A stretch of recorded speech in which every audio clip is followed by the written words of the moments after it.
project and giving residents like me the opportunity to be heard this evening.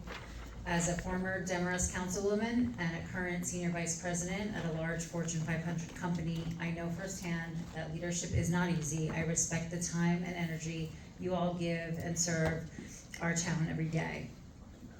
I'm gonna skip some stuff because I know that we're short on time, but basically I am a lifelong resident of Demarest. I grew up here. My first memories are living on Van Horn Street with my family, my cousins. My husband and I moved here from Hoboken in 2005. He's a Brooklyn native. He, when visiting, wanted to, of course, raise our family in Demarest, and we have done that. We're a very proud family. We have only contributed positively to this community for the last 20 years. We've invested in this town. We've endured tough years. We've always paid our taxes, and we've never stopped believing that Demarest was worth it. Tonight, I'm here, respectfully, Mayor, to oppose your plan and plead, beg, that you don't cut matured, healthy trees to widen or add drainage to a street that does not flood, while other parts of our town are facing serious stormwater issues. Do not sacrifice the character of our neighborhood for a project that doesn't seem to have a clear, transparent justification. And that's something I want to talk a little bit about very quickly, if I may, about the transparency that has gone on with this specific project. Because process matters as much as the result. And it's important we ask some hard but necessary questions this evening. Some are, who approved this specific plan that removes 9 trees? Is there an arborist report? Asterisk, I saw the arborist report come out as I walked into the building this evening. I have not had full time to read it, which goes more to my point about transparency and timing of information that's shared about this project, that it came out this evening. Shady to say the least, just gonna say it. Was this decision to remove trees on Stelfox made publicly with proper background information? Was the Shade Tree Commission consulted in a timely manner? Was the council able to make an informed decision when voting on this plan? And to start answering some of those questions, I'd like to share some information I have found in the last 10 or so days. I have an email dated April 11th, the Friday after the trees were removed from Borough Hall. That the trees were removed, marked for removal.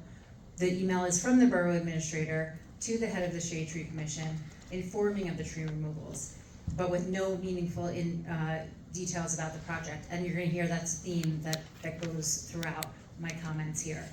Again, the trees were marked afterwards, then the shade tree was informed.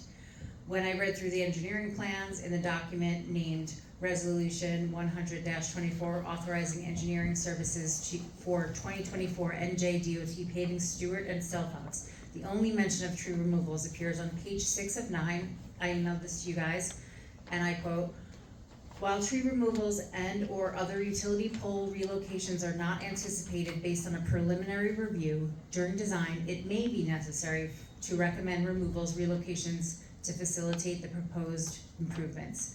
We will advise accordingly." In fact, when I dug into the council agenda and minutes on the website, I found that the Stelfox Street project was approved through various consent agenda items. No meaningful details were provided, not in the agenda, not in the minutes, not anywhere accessible for residents affected by this plan. And I know from my time on the council, consent agenda items are meant for routine, non-controversial business and approved quickly, often without discussion. A lot of business gets done in this room, I completely understand that. When you put something on the consent agenda item, it is considered non-controversial.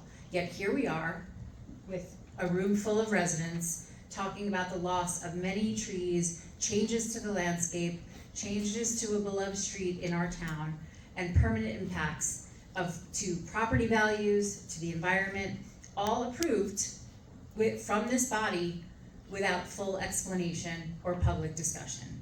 And that is a serious failure in transparency and governance. And that's what we're here tonight to talk about. This is not how important decisions should be made. So I'm gonna ask again, how did we get from tree removals not anticipated in May of last year to 9 trees being cut down in April of this year. Why not find a solution that works for everyone? Why not, kind of like what you're saying after the fact that you're suggesting this evening of all the wonderful things you mentioned when you opened this meeting. Why not talk about that a year ago, 2 years ago? Why are we doing it after the decisions were made? This is a huge issue that needs to be addressed. And we are also talking about drainage and things like that I know is a devastating issue for this town. I met with my neighbor who lives on the corner of Hardenberg and Stelfox this evening. She came over to my house around 5 o'clock. Her house floods. No house on Stelfox floods. Her house on Hardenberg floods. It's I don't know what the direction is, but it's higher than my house, right? Stelfox is one of the lowest streets in this valley of the town. And so how drainage will help her, I haven't yet to see a report that explains that. And these are all questions that should have been discussed in length well ahead of this evening. Last week, the borough administrator kindly met with me, Julie, and she explained that she was informed about the trees because I was wondering who approved it, right? So Julie says she approved them. Great. So I'm here tonight to ask, is it right for a single borough administrator to hold that much unilateral decision-making and authority over the fate of my neighborhood? The taxpayers who live on Stelfox received little to no information about this project. You may have seen it on NBC on Good Friday. Much of what we learned came only after trees were already marked with X's on a holiday weekend. We got a form in our doors and mailboxes. Borough Hall was closed. We had no way of asking questions. Again, the shadiness continues. I know what due process looks like, and this is an important point here, and I know when it's missing, okay? Our trees deserve some due process too. And if that is not enough, you'll also please listen to a few statements that my neighbor and my friend, she's a scientist, she lives right next door to me, provided to me. I will say I took 5 pages of her information and I condensed it to 4 bullets, but she's got plenty of information if anyone wants it.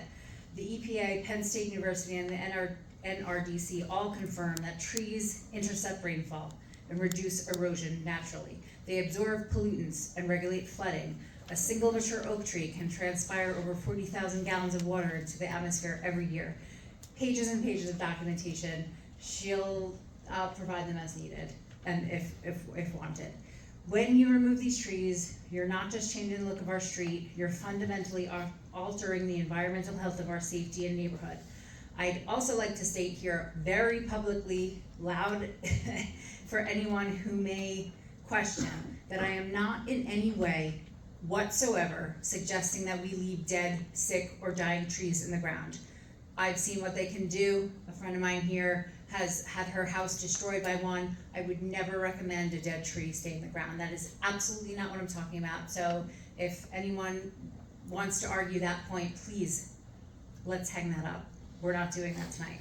But I understand also that not everyone may agree with me here tonight, and I respect that. But we should all expect a process that is transparent and thoughtful and worthy of this town.